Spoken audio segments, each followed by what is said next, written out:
Assalamu alaikum wa rahmatullahi ta'ala wa barakatuhu. Jama'a barkanku da zuwa wannan channel namu mai albarka wato tsohon kundi TV.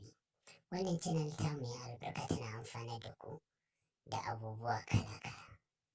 Amma fa kar ka manta da wannan domin ita ce jigon wannan gida namu mai albarka wato subscribing. Ka danna mana shi.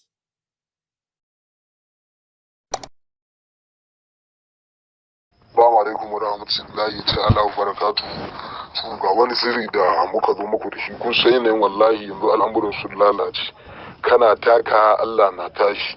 Za ka ga baka damu da mutum ba amma shi ya damu da kai. Kana harakokinka lami lafiya baka saka kowa a gaba ba amma kai kaga an saka ka gaba.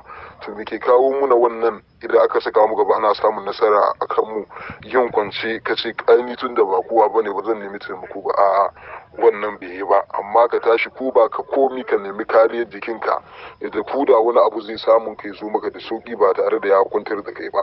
To wannan sirri ne na dafa'i na kariya duk wani musiba ko wani tala'i ko wani bala'i da zai samu warka to ba zai zo maka da sauki amma bangaren a ce wani ya kawo maka wani tashin hankali ko ya jeho ka yawo maka wani sulkule ko wani tsafin shi insha Allah ba zai bashi iko ba muddin kai amfani da wannan hatimi. Ana rubuta wannan hatimin kafa ɗaya babu yawa a wanke a sha a shafe jiki kullum a yi kwana 3 ko kwana 7 insha Allah duk wani magauci ko wani mugu ko wani azalumi Allah zai yi maka katangar karfi da shi.